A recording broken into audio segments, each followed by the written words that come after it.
Pemirsa, jelang Lebaran, toko perhiasan imitasi di Purwakarta, Jawa Barat dipadati pembeli. Harga perhiasan imitasi diburu karena relatif murah, antara Rp25.000 hingga Rp35.000 per gram.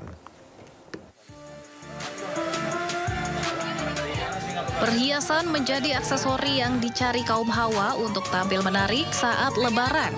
Di tengah harga emas yang tinggi, mereka berburu perhiasan emas imitasi.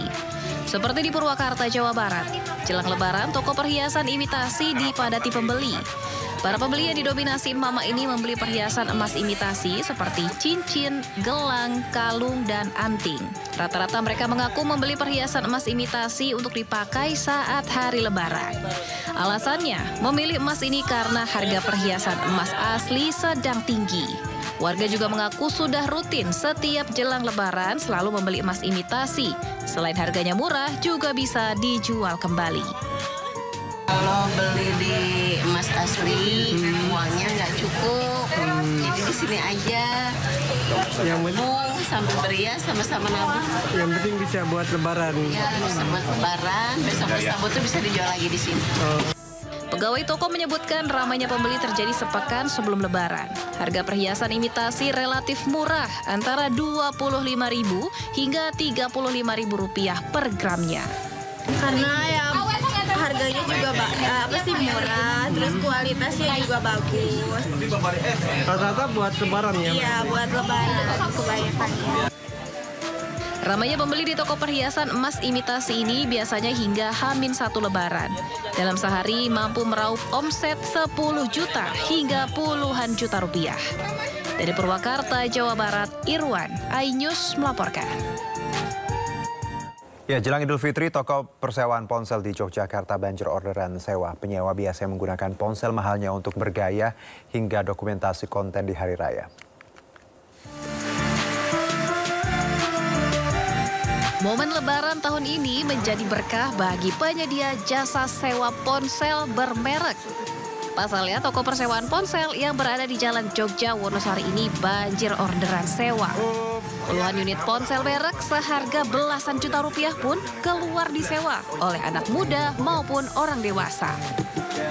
Ponsel yang disewakan harganya mulai dari Rp150.000 hingga Rp320.000 per hari.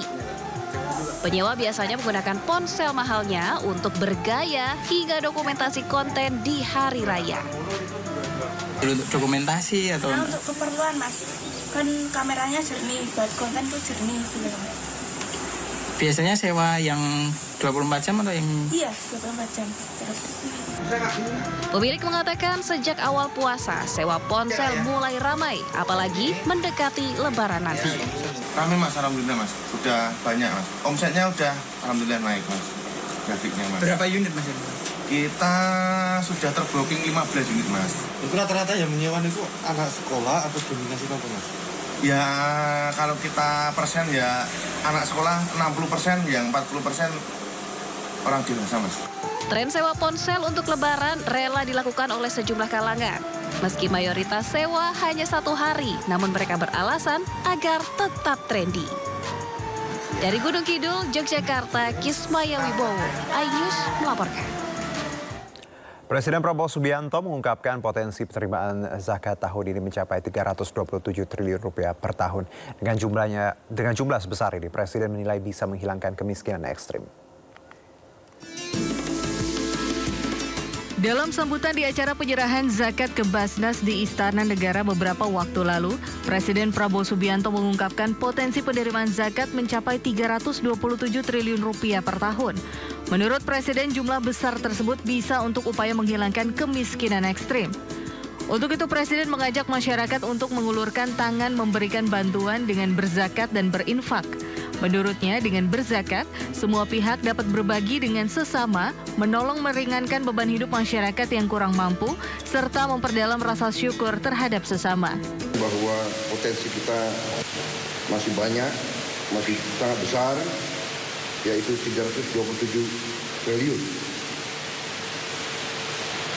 Penerimaan tahun ini Rp41 triliun. Dalam perhitungan kita dapat menghilangkan kemiskinan absolut hanya dengan sekitar 30 triliun. Berzakat adalah cerminan dari sikap gotong royong dan upaya untuk mengurangi ketimpangan sosial. Zakat adalah manifestasi dari keadilan sosial dan pemerataan kesejahteraan.